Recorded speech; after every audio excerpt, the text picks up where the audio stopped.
Shift Happens Podcast. Welcome to the Shift Happens Podcast, where we explore the latest trends and technologies transforming the future of work. In this episode, we sit down with Kyle Alspach, Senior Editor at CRN. Kyle brings a wealth of knowledge on the latest developments in the cybersecurity sphere. We'll be picking his brain on key shifts he's tracking, like the rise of Gen AI and its security implications. Not to mention, best practices partners and customers need to know when deploying these emerging technologies.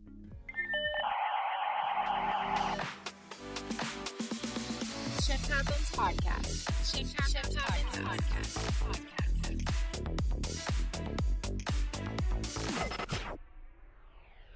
So maybe speaking of shifts, Dux and I were just chatting, and we obviously are paying close attention to all of the shifts in the cybersecurity space. And we thought we'd start the topic or the chat today there. And I want to just share with you a stat that we were reading just to hear how you think about it. But let me first read it, and then we'll go from there.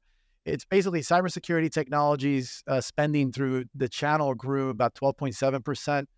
It's approximately $17.4 billion in the U.S. in Q2 of 2023, which accounts for about 19.5% of the total market, according to Canalys firm. And then what's interesting is two-tier partners via distributors accounted for 69.3% of the total spend. And then the one-tier partners represent 22.2%. So I get to speak a little bit to this incredible opportunity that cybersecurity represents. But I'm curious, in your view, and we'd love to hear from you, what trends are you focused on right now? And in particular, in cybersecurity, are you seeing anything that, really speaks to this sort of statistic? I think it's demonstrating that the channel continues to be super important, which is, what CRN is founded on, and why we exist is because there's we have a huge audience of people who are in the IT channel. And, I'm focused on the security end of things, which I think is probably growing even faster than, any of the other segments right now. As far as trends go, if you follow this space very much, people sort of say the same stuff over and over, but it kind of is just what's true, which is that the threats are intensifying, and the number of tools that are out there to help people deal with those threats are just continuing to grow as well in response.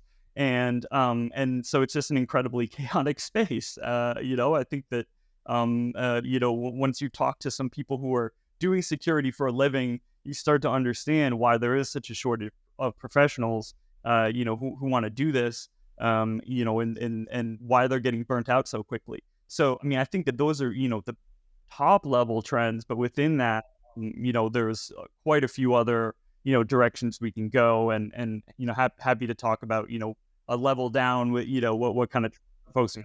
Yeah, why not? Take us a level down. We'd love to hear. Yeah, absolutely. Well, I think that, security operations has, been a lot of the conversations that I've had this year. And it kind of was already, even before people started realizing what generative AI was going to do, this was already what people were always wanting to talk about, which was just, what I was just speaking to about the complexity of, being on a security team working in a security operations center. It sounds insane. I haven't, ever worked in one myself, but it just sounds completely overwhelming. And, and so many vendors rightly are trying to figure out how to, come up with, new ways of approaching things. And that's a lot of what's driving, this whole push toward consolidation of tools, is having, one platform to go to. You don't have to be switching between all these different interfaces all day long. And I think generative AI, that's sort of the first place that's going in security. As far as, the stuff I've been following, there's a lot of different places where generative AI is going to go in cybersecurity. But I think security operations is, where I'm hearing a lot of the momentum to begin with, because there's a lot of parts of the job of the security operations center, analysts that generative AI can help with. They need summaries. That's what generative AI is great at. They need a summarization of this massive, flood of information that's constantly coming at them, from threat intelligence, from the detection tools. They need to be able to put together a story about what's going on. If they can even, begin to figure out what's actually an issue and what isn't, they need to, be able to come up with some kind of story that's going to give them a sense of, what the hell is going on with this. And generative AI, I think anyone who's played around with ChatGPT, hopefully most people have tried asking it to summarize things. That it's excellent at that. It's been excellent at that since day one. And so I think that's a lot of the initial momentum, but there's so many other places. Vulnerabilities is a huge thing. Finding vulnerabilities, helping teams to prioritize vulnerabilities. I mean, there's it seems like all of the major pain points in cybersecurity today. It seems like generative AI, at least, is promising. There's gonna be some kind of assistance or relief. And so, who knows? It's still very early. I don't even know how many of these tools are even generally available yet in generative AI for security. But there certainly are a lot of hopes out there. Well, Kyle, you really nailed an important point, right? One, the idea, at least today, people see Gen AI as, like you said, summarizing documents, creating emails, and creating pictures and videos, which is fantastic. But what you're describing and discussing, which is really exciting, is taking it to the next level, where we leverage Gen AI to really help us and secure and defend our footprint, our data, and our infrastructure. I mean, in your recent article on Microsoft's Security Copilot, for example, you covered the potential and use cases of GPT-4 to do security work. Can you highlight some of those examples and maybe use cases and scenarios on how, in this case, Microsoft is saying they're going to do it or how they're going to do it? Absolutely. I think, one example that they've used and others have used is, there are these TTPs, tactics, techniques, and procedures that a threat actor, will often be associated with. And if you can ask, this bot a question about, are you seeing the TTPs of X threat actor, E39? Are you seeing that kind of thing in our system right now? And it just comes back and tells you yes or no, or yes, and here's, the ones that we're seeing. That can start to give you an idea of what's going on much faster, theoretically, much faster. And, that's what the teams are looking for. In addition to sort of simplifying what they're doing, they're also just looking for the ability to make decisions much more quickly. It's a game of speed with the attackers, and the attackers keep getting faster. And it seems like the hope is that this is going to make the defense teams a whole lot faster too.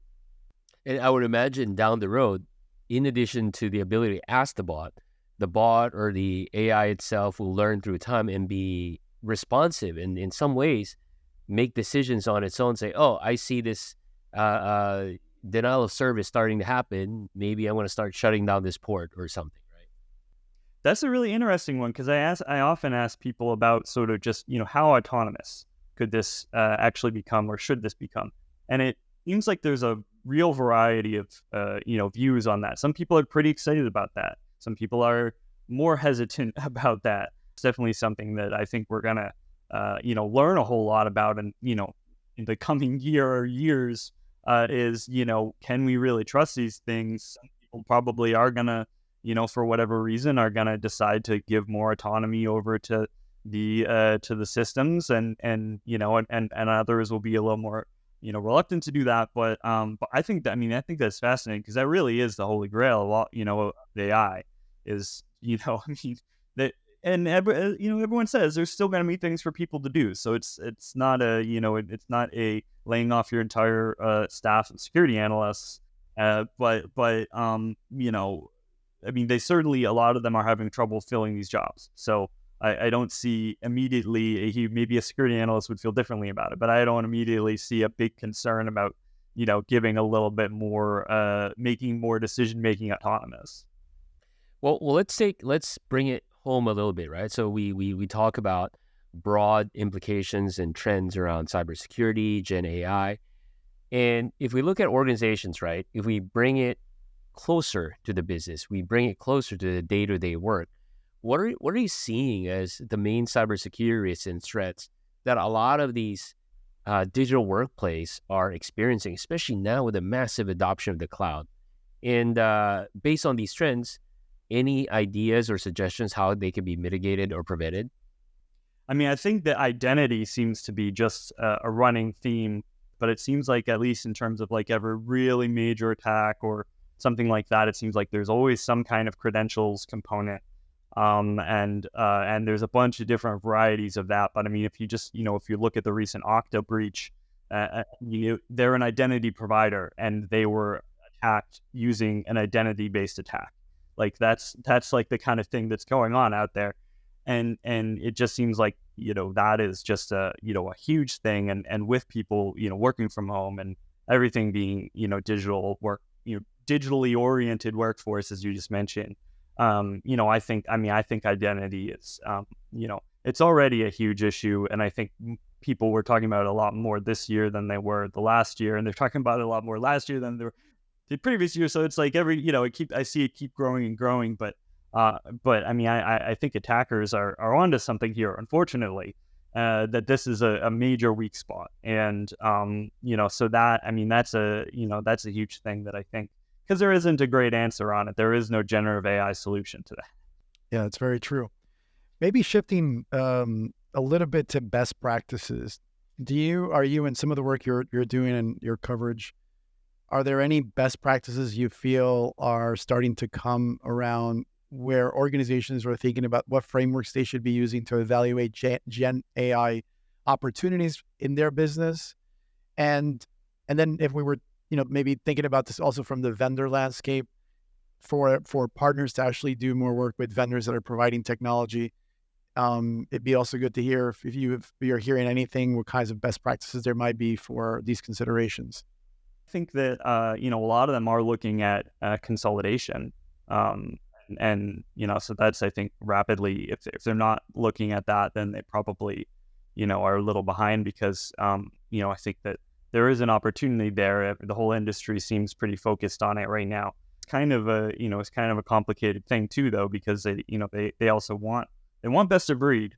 And so, I think a lot of them are going to be probably increasingly looking at, are there actual platforms that have best of breed tools within them?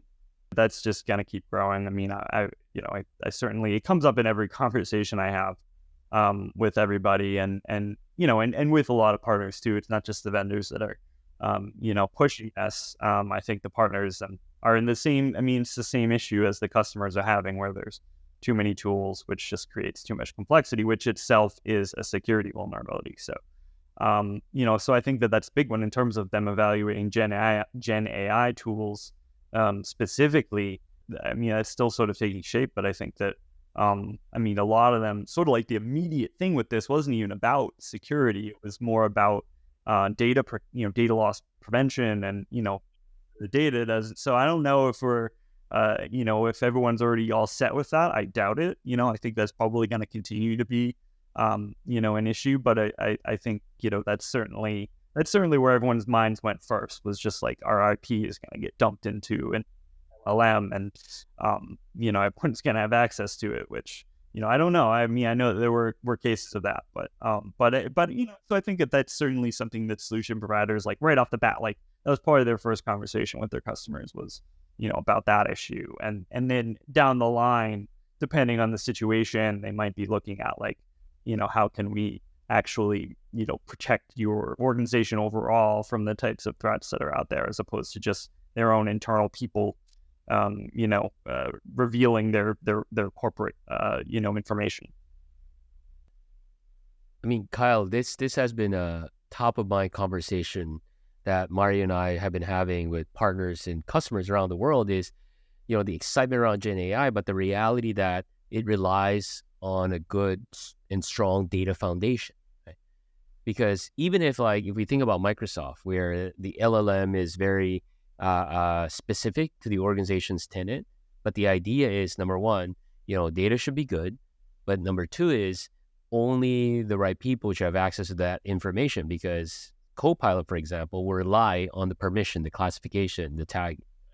And I think this is a great opportunity for partners to help guide their customers through that journey, because all of us know that we all have good intentions. We all want to classify and tag data correctly. We want to set the right permissions, but it doesn't happen. So what are you seeing from that lens? You talk about data. Sure, there's the identity protection is important. Have you had conversations around, because of Gen AI, making sure that data is well secured, and what the role of channel and the partners are, especially guiding their customers to that journey? Well, there's multiple aspects with the data. You touched on sort of using data to make your LLM work better. But then there's the other side of it, which is, making sure the data doesn't get leaked. Tools like data loss prevention were already, I think, on the uprise, and partially because of the threats that are out there. Forget Gen AI. We are already seeing with things like Move It and these other attacks where it's extortion only. There's no ransomware. Traditional ransomware usually deployed encryption. But the biggest attack of this year, at least the one I paid the most attention to, was Move It. The exploits of Move It, which what was 2,700 victim organizations, 81 million people, something like that. Huge incident, and that was, as far as I know, that was entirely data theft and extortion over that data. There was no traditional ransomware being deployed in that situation, and so. That kind of stuff on its own is already, creating a spike in demand for DLP and just sort of, people understanding what's happening with their data. It's some of these times it's like the data theft is happening and it's just happening super slowly, or I'm not exactly sure. I'm sure they mix it up, but this is already a huge concern. And then you add in ChatGPT and things like that, where people are asking for a summary, as I was saying earlier, summarize, my code for this thing or whatever, or maybe not code, but they're putting in their IP or their sensitive information, PII, and so that's a whole other. So it just seems like everything is heading in the direction of data security becoming more important. Actually, speaking of data security, any thoughts on how we should be thinking about risks or the regulatory environment? The SEC regulations. I assume that's maybe what you're talking about. That seems like the big one at the moment. Certainly, that'll be another driver there of companies needing to understand what's going on and what's happened with their data. I think that's a fascinating one. I don't think there's ever been anything like it in security in terms of like regulations that, it's not saying per se you need to have good security. It's just saying, this is a new consequence if you don't. It's kind of indirectly requiring you to improve your security. And so I think that does mean, data is what they're concerned about. They're not really that concerned. I guess they are to some degree concerned about other types of threats, but ransomware these days traditional ransomware is not feared all that much anymore. And now all the fear is around like these, data extortion attacks where all their data is going to get leaked on the dark web. So, that's what I think probably the SEC also is more. The SEC probably would care more about that because that's what can actually move a stock price of a company these days, as opposed to, a ransomware attack. Everyone just kind of yawns at this point. It's a traditional encryption attack. I think there's this gray area, right? And we think about such as existing laws that are disallowing AI generated content to be copyrighted. When you start thinking about that, and then it puts the whole thing in question. And so what customers think about, what are the recommendations in the AI algorithms that I should be looking for? Where is the regulation that helps me make sure I'm understanding these tools that I'm going to deploy?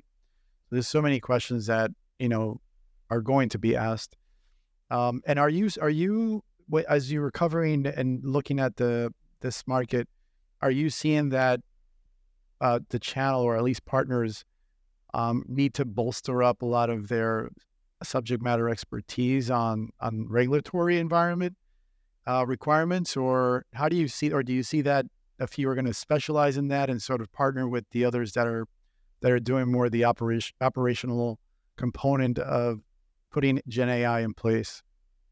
Yeah. Well, I mean, I would also put cyber insurance under regulatory now, which yeah, I mean, if I'm talking to a partner, I think that some of them are interested in what's going on at the federal level, depending on what their business is, but they're all concerned about cyber insurance, and because that thing is just so unpredictable, it varies from a carrier to carrier, and they're always expanding what they're asking. The questionnaires that they send out are just always having more and more questions on them. Some of the questions are completely unrealistic to be able to answer.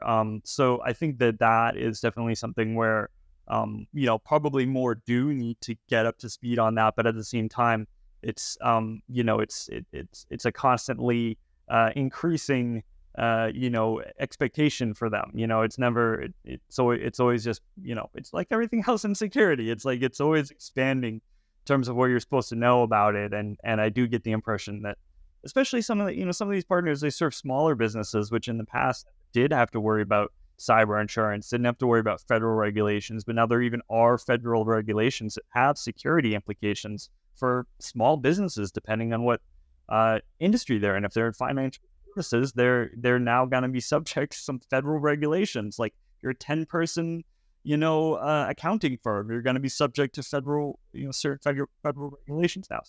I was wondering if we should also expect partners to bring to market new products. And what I mean by that is, I'm curious if you feel that partners are going to find ways to monetize Gen AI and the products they're offering. There's a structure that Gartner talks about where they look at the categories of Gen AI. They talk about conversational AI. They talk about more operational type AI. And I'm just curious as to where you see opportunities for channel players.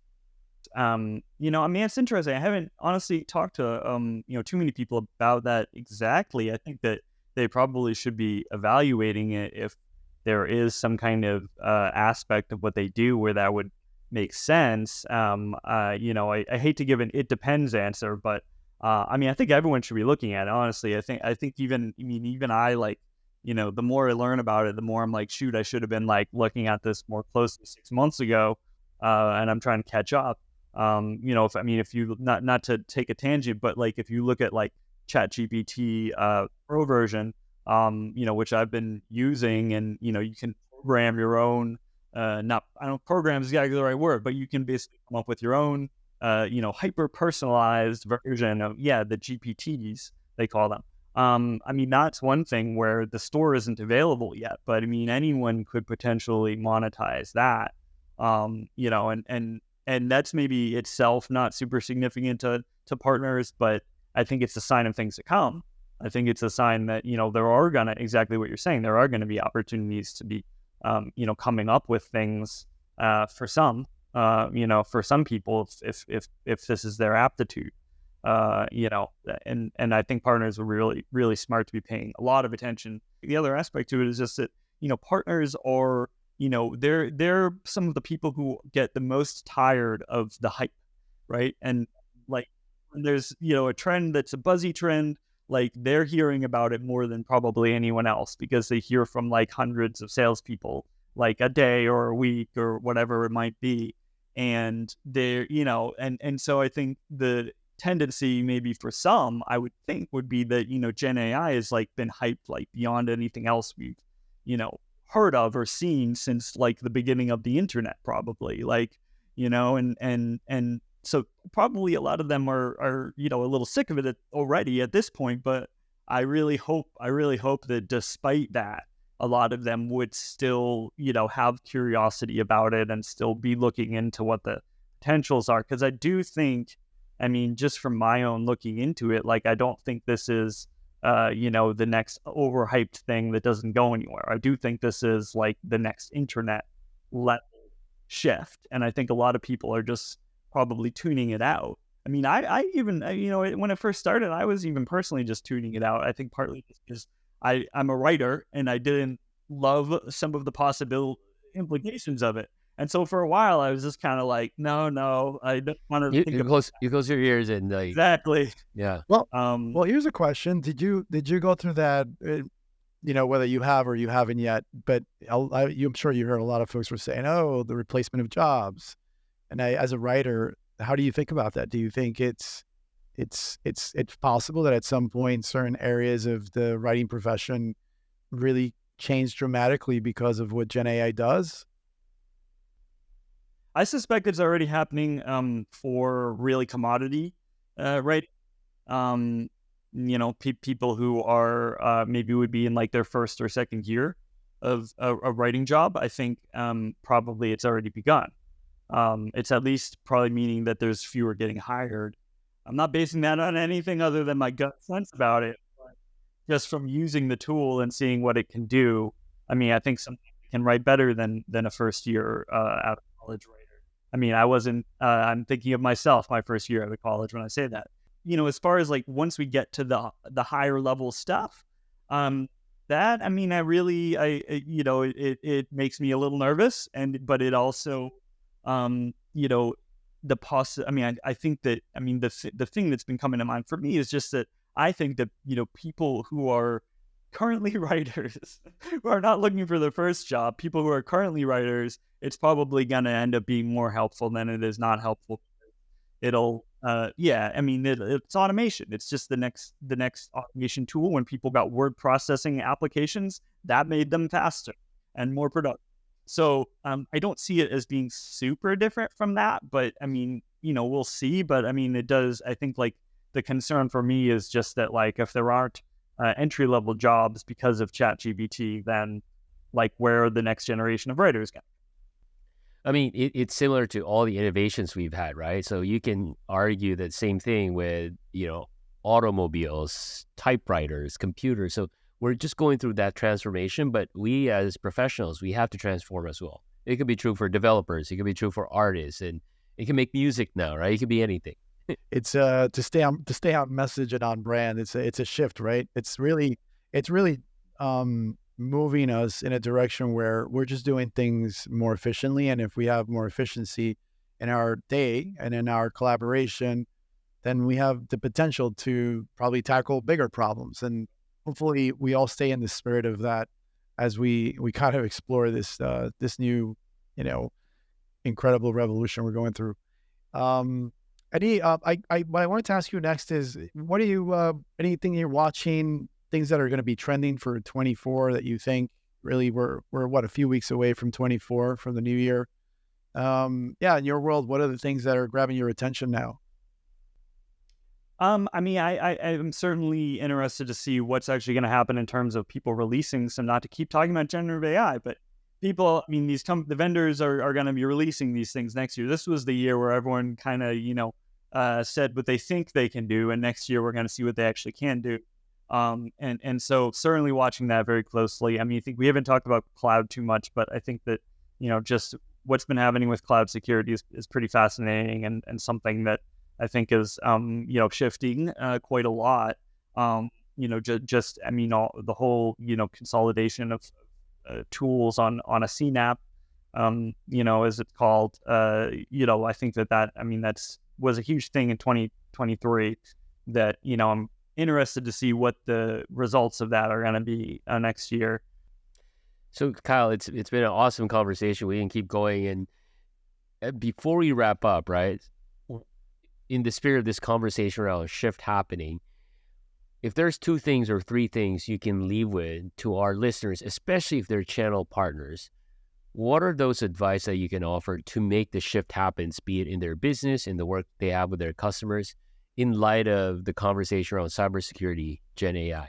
I always feel like curiosity is a good, thing to try to maintain because of all the stuff I was just saying. Sometimes it's difficult to, there's a lot of noise and hype, and sometimes it's difficult to, remain in a mode where you want to learn things. But I think that always being interested in learning new things, I think has been able to keep me going in this, in the profession that I'm in. And I just tend to think that's generally a good approach.